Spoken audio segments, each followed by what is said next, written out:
Assalamualaikum warahmatullahi wabarakatuh. Alhamdulillah, selalu kita memuji Tuhan kita Allah yang maha kuat, maha adil, maha bijaksana, maha perkasa, yang selalu hidup dan mengurus makhluknya. Zat yang telah menciptakan semua yang di langit, semua yang di bumi, semua yang di kedalaman lautan tanpa terkecuali, terjangkau atau tidak terjangkau oleh mata manusia. Zat yang telah menurunkan Al-Quran sehingga menjadi petunjuk bagi manusia, dan juga Zat yang maha mulia ini telah menggantungkan segala kebutuhan kita untuk roda kehidupan di muka bumi dengan memuji namanya Alhamdulillah. Maka sangat wajar kalau kita selalu mengucapkan kalimat yang mulia ini.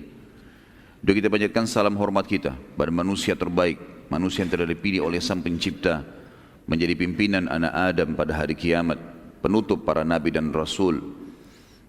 Sang Pencipta Allah bersama malaikatnya telah mengucapkan salam hormat kepada manusia terbaik ini dan dijadikan oleh Sang Pencipta Allah sebagai ibadah bagi orang-orang yang beriman. Maka sangat wajar kalau kita selalu membacakan salawat dan taslim kepada Nabi besar Muhammad sallallahu alaihi wasallam. Kita akan lanjutkan teman-teman sekalian bahasan kita As-Sirah Nabawiyah. Dan kita terakhir sudah membahas tentang bagaimana Nabi SAW bertemu dengan seorang pendeta yang bernama Bahirah.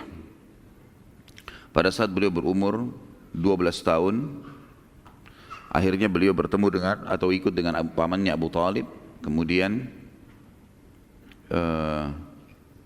beliau sempat bertemu dengan pendeta, dan pendeta itu mengecek tanda kenabiannya dan seterusnya. Ada beberapa hal yang saya ingin sampaikan tambahan di sini yang baru saya tambahkan dalam tulisan sebelum kita panjang lebar menjelaskan masalah pernikahan Nabi SAW sama Khadijah, yaitu Allah Subhanahu Wa Taala menjaga nabinya Muhammad SAW dari segala macam maksiat sebelum menjadi nabi.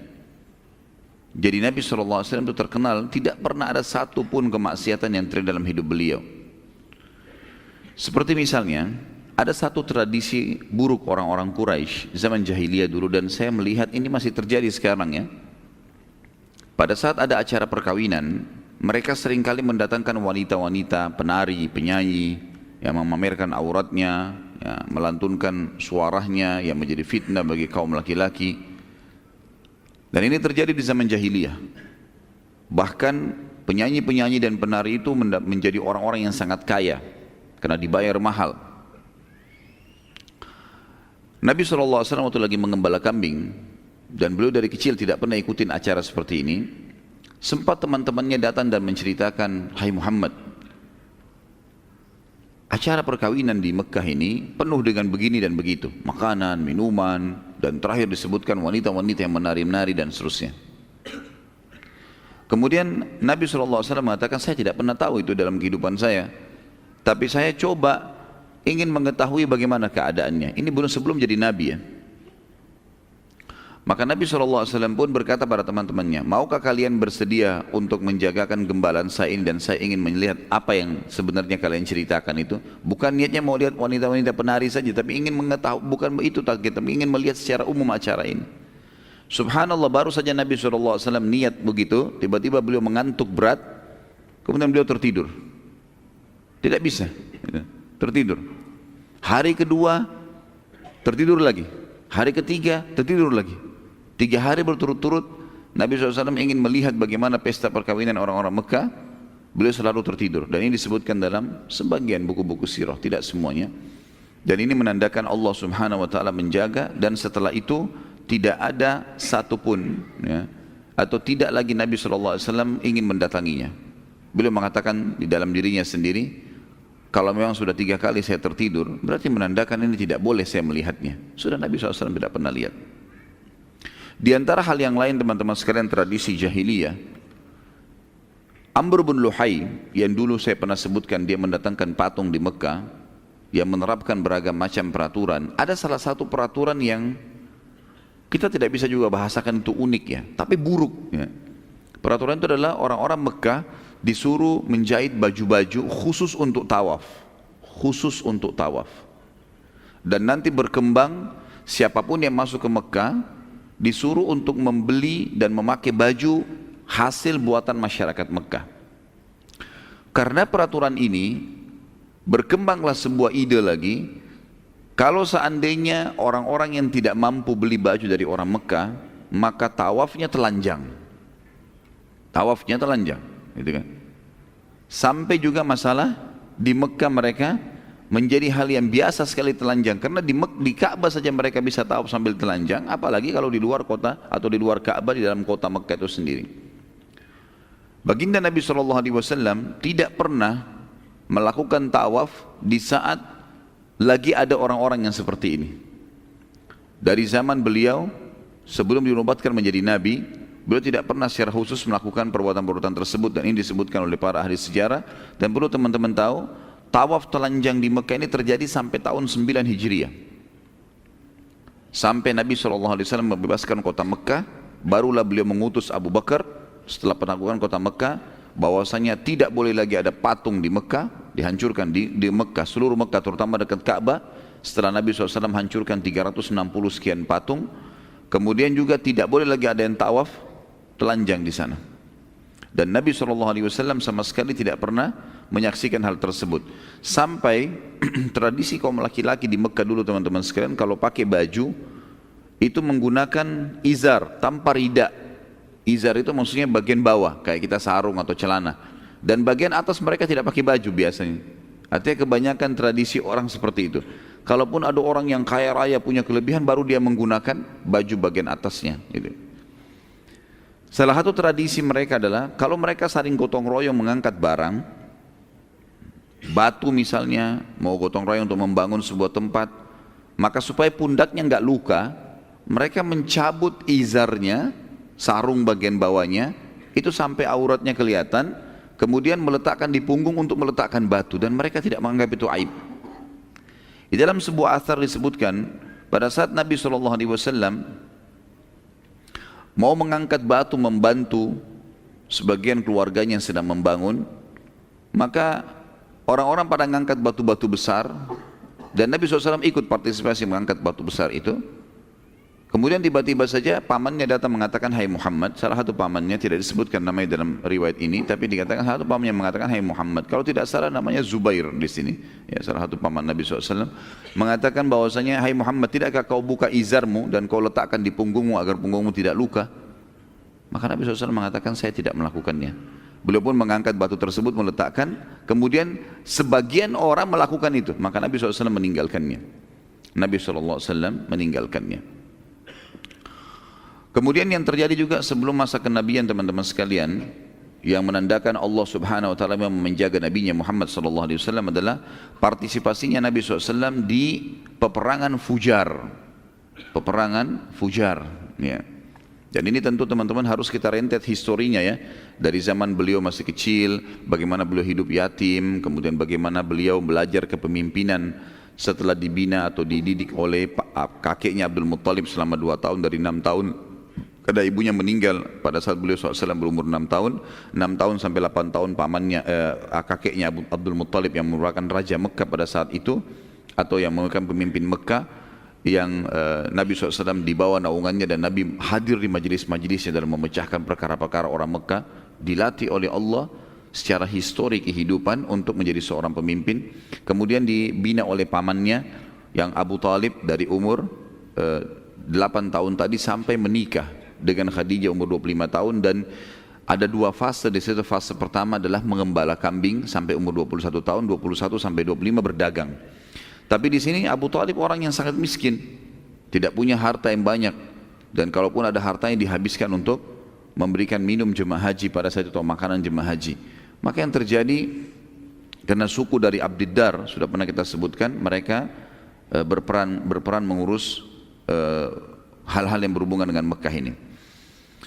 Nabi SAW belajar bagaimana menghadapi kehidupan yang susah pada saat itu. Jadi hidup dengan Abu Talib. Kemudian juga Nabi SAW dilatih oleh Allah untuk tidak berbuat kemaksiatan sebagaimana sudah saya sebutkan tadi. Kemudian juga yang kita sebutkan lagi sekarang adalah Nabi SAW ikut dalam peperangan. Jadi di masa beliau masih belum menikah, beliau sudah terlatih, pernah mengikuti peperangan. Sehingga ini semua menjadi komponen-komponen yang kalau disatukan memang siap menjadi seorang pemimpin. Ada satu peperangan namanya Harbu Fujar. Harbu Fujar ini teman-teman sekalian, ya, adalah peperangan yang melanggar bulan yang dimuliakan. Kalau masih ingat pernah saya jelaskan, waktu Abraha membangun gereja Qulais di Yaman, kan ada satu kelompok di Mekah gitu, yang mereka sangat mencintai Mekah, sangat mencintai Ka'bah, tapi mereka punya satu perbuatan yang buruk, yaitu mereka mengganti-ganti bulan. Saya pernah jelaskan surah At-Taubah ayat 36 yang Allah SWT berfirman, a'udzubillahi minasyaitonirrajim, inna iddatash syuhuri indallahi 12 syahran fi kitabillahi yawma khalaqas samawati wal arda minha arba'atun hurum dzalika dinul qayyim fala tadhlimu fihinna anfusakum wa qatilul musyrikina kaffatan kama yuqatilunakum kaffa wa'lamu annallaha ma'al muttaqin. Artinya adalah sesungguhnya di sisi Allah yang Maha Tinggi dan Maha Pemurah ada 12 bulan yang sudah ditentukan sebagai perhitungan roda kehidupan kalian. Muharram, Safar, Rabiul Awwal, Rabiul Tsani, Jumadil Ula, Jumadil Tsaniyah, Rajab, Sya'ban, ya, Ramadan, Syawal, Dzulqa'dah, Dzulhijjah. Dan di antaranya itu sudah ditetapkan dari sebelum penciptaan langit dan bumi. Sudah diterapkan 12 bulan itu sebelum penciptaan langit dan bumi. Dan di antaranya ada 4 bulan yang dimuliakan. Itulah ajaran agama yang lurus, maka jangan kalian zalimi diri kalian secara khusus di 4 bulan itu, dan perangilah orang-orang musyrik secara keseluruhan sebagaimana mereka memerangi kalian, dan ketahuilah Allah bersama dengan orang-orang yang bertakwa. Saksi bahasan 4 bulan yang dimuliakan. 4 bulan ini adalah Rajab, kemudian 3 bulan berturut-turut Dzulqa'dah, Dzulhijjah, dan bulan Muharram. Nah ini 4 bulan ini bulan hurum namanya. Dari zaman ajaran Ibrahim alaihissalam sampai di awal-awal Islam, ke-4 bulan ini teman-teman sekalian tidak boleh berperang. Tidak boleh berperang. Tapi orang-orang suku Arab sebelum Islam datang, mereka hidup dari peperangan. Mereka saling menyerang satu sama yang lain, terus mengambil hartanya suku yang lain gitu kan. Nah ada kelompok dibentuk oleh orang-orang Arab ini di sebelum Islam. Tradisi mereka adalah kelompok ini boleh mengubah-ubah bulan. Boleh mengubah-ubah bulan. Jadi misalnya sekarang Muharram nih, hanya mereka ini yang boleh mengubah, mengatakan enggak, sekarang kita ganti namanya Safar, bulan depan baru Muharram. Mereka balik-balik supaya bisa menghalalkan peperangan pada saat itu. Seperti itulah ya, itu tradisi mereka. Nah peperangan itu salah satu tradisi. Sisi yang lain, kalau ada pun peperangan tidak diubah nama bulannya, tetap Muharram, tetap tadi Rajab, Dzulqa'dah, Dzulhijjah, bulan Muharram tetap ini, tapi ada peperangan di sini terjadi. Ada suku menyerang suku yang lain. Namanya Harbu Fujar. Namanya Harbu Fujar, dianggap peperangan yang bermaksiat, gitulah. Fujar dari kata-kata fajar. Ya. Nabi SAW pernah menghadiri itu. Jadi ada pernah suku Hawazim namanya. Suku Hawazim ini menyerang Mekah, menyerang Quraisy. Ya. Ini waktu Nabi SAW masih umur belasan tahun ini. Waktu beliau masih jadi penggembala. Kemudian Nabi SAW partisipasi, dan beliau satu-satunya riwayat membicara masalah ini adalah hadis sahih yang kata Nabi SAW, kuntu ambulu li'a'mami. Aku pada saat Harbu Fujar itu sedang mengambilkan anak-anak panah untuk pamanku. Ya. Dikasih, Nabi SAW kasih pamannya yang melemparnya. Seperti itulah. Yang jelas beliau partisipasi dalam peperangan, dan ahli sejarah mengatakan bahwasanya ini juga pendidikan Allah Subhanahu Wa Taala agar Nabi SAW tahu tentang masalah peperangan itu. Selanjutnya teman-teman sekalian, juga hal yang luar biasa partisipasinya Nabi SAW dalam Hilfu Fudul namanya. Hilfu Fudul. Hilf adalah sumpah, ya. Halafa, yang kata Nabi SAW, man halafa bighairi llahi faqad asyrak. Siapa yang bersumpah selain nama Allah maka dia telah musyrik, gitu kan. Hilf, halafa, atau orang Arab mengatakan ahlifu billah, aku bersumpah atas nama Allah. Hilf fudul, ya. Fudul punya makna banyak, ya. Di antaranya adalah hak, hukuk, ya, haknya orang lain gitu. Jadi begini ceritanya.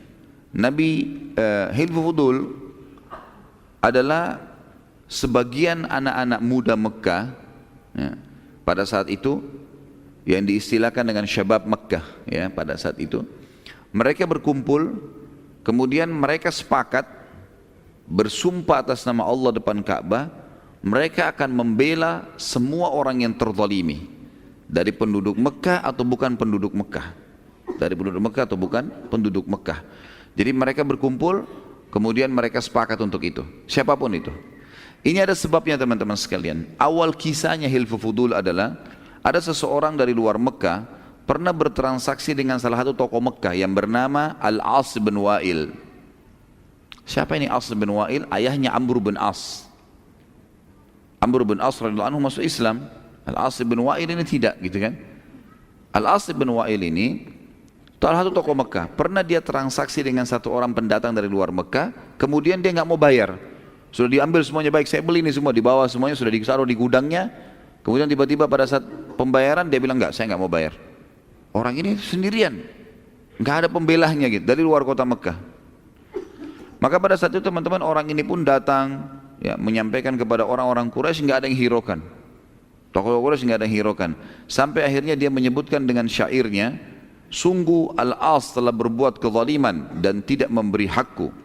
Bila kalian wahai para Quraisy tidak menolongku, maka berarti kalian bersamanya dalam hal ini, dan akan aku sebarkan kezaliman ini pada seluruh bangsa Arab. Para tokoh Quraisy waktu itu sempat waktu mendengarkan syair, dan syair pada saat itu luar biasa ya, sama dengan kita sekarang media. Setiap ada syair baru selalu saja diperebutkan oleh orang untuk dihafal, baik atau buruk. Sampai kadang-kadang kalau kita, dan saya tidak sarankan tentunya, syair-syair masa jahiliyah itu luar biasa sampai merincikan tentang wanita.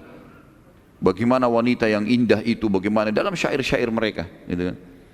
Jadi ini seperti media kalau kita sekarang cepat sekali menyebar. Orang-orang Quraisy akhirnya takut dengan syair-syair itu, akhirnya mereka terdiam.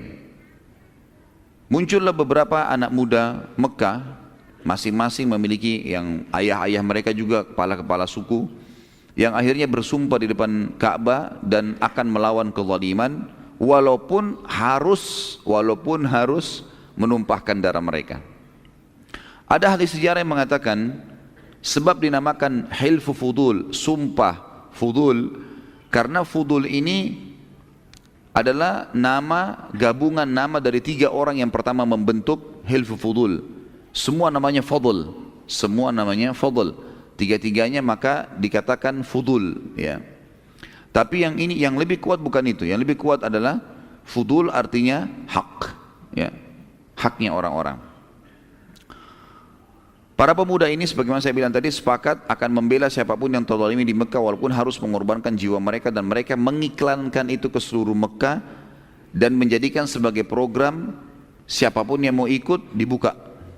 Dan Nabi SAW termasuk salah satu pemuda yang ada di Hilfu Fudul. Nabi SAW bergabung sama mereka untuk membela semua kezaliman. Akhirnya pada saat Nabi SAW bergabung sama anak muda ini, berkumpullah lebih 10 orang pada saat itu. Kemudian mereka mendatangi rumahnya Al-As bin Wa'il. Lalu mereka mengatakan, demi Allah kami telah bersumpah atas nama Allah untuk membela siapapun yang terzalimi. Dan anda telah menzalimi orang yang datang dari luar Mekah. Kalau anda tidak mengembalikan haknya, maka kami akan membunuh anda. Jadi nggak ada alasan lagi. Melihat kejadian tersebut, karena Al-As bin Wa'il ketakutan, dia pun mengembalikan haknya orang tadi. Kenapa kita panjang lebar ceritakan tentang ini teman-teman sekalian? Karena ada hubungannya dengan hukum syar'i. Jadi bukan hanya sekedar historinya Nabi Muhammad SAW, tapi beliau ya juga menyampaikan sebuah hukum kepada kita. Setelah itu, apa kata beliau? Sesungguhnya aku dulu di zaman jahiliyah telah dipanggil untuk Hilfu Fudul. Demi Allah, kalau seandainya aku dipanggil setelah Islam, aku akan menjawabnya. Aku akan menjawabnya. Jadi Hilfu Fudul ini terjaga ya dalam hukum syar'i kita. Dalam salah satu athar juga disebutkan Husain radhiyallahu anhu, cucu Nabi SAW, pernah memiliki hak yang diambil atau belum dikasih oleh wali kotanya Madinah pada saat itu bernama Al-Walid. Ini gubernur kota Madinah. Ia Lalu Husain berkata, tentu saya tidak perlu masuk ke rincian apa masalahnya, tapi yang jelas Husain sempat berkata, bila engkau tidak memberikan hakku, maka demi Allah aku akan mengiklankan hilfu fudul. Aku akan mengiklankan hilfu fudul. Maka akhirnya si Al-Walid pun memberikan haknya. Tentu waktu Husain menyebutkan ini, ada banyak sahabat yang mendengar, di antaranya Abdullah bin Zubair radhiyallahu anhum ajma'in. Lalu Abdullah bin Zubair berkata, demi Allah bila Husain mengiklankannya, maka pastilah aku akan menghenuskan pedangku dan tidak akan memasukkan ke sarungnya sampai haknya dikembalikan dan aku terbunuh membelahnya. Jadi ini adalah bagian daripada syariat kita. Dan perlu diketahui teman-teman sekalian, hilfu fudul ini artinya adalah bekerja sama untuk memberhentikan kezaliman, bekerja sama untuk memberhentikan kezaliman. Dan kaum muslimin diperintahkan bukan hanya membela umat Islam, membela siapapun yang terzalimi. Ada banyak histori berhubungan dengan masalah itu. Di antaranya di salah satu masa di zaman kejayaan Abbasiyah dulu, pernah pasukan Abbasiyah sangat besar. Terjadi cekcok antara beberapa orang non muslim di luar wilayah kaum muslimin, dan mereka mau berperang nih. Lalu dua-duanya menyurat kepada Khalifah Abbasi minta pertolongan. Dua-duanya kafir, dua-duanya minta pertolongan. Maka berdiskusilah dengan para ulama khalifah, kemudian bertanya, apa saran kalian? Rata-rata semua mengatakan, untuk apa kita campurin? Kafir sama kafir, biarin aja. Tidak usah kita ikut-ikutan. Kecuali kalau mereka menyerang wilayah muslimin. Hampir semuanya begitu, kecuali satu orang yang pada saat itu memberikan saran berbeda. Dia mengatakan, wahai Amir Mukminin, kita semua tahu kalau Islam datang untuk rahmatan lil alamin, dan Islam datang untuk membela kebenaran. Kita akan menerima penawaran siapa yang benar di antara mereka. Kalau ada yang benar, kita bersama mereka dan kita perangi yang terzalimi, karena Islam memang untuk menegakkan kebenaran. Seperti itulah. Dan ini ada hukum syar'i sendiri tentunya berhubungan dengan masalah ini. Yang jelas Nabi SAW termasuk salah satu dari anggota hilfu fudul itu. Dan berarti beliau sudah menegakkan kebenaran dan keadilan jauh sebelum masa kenabian.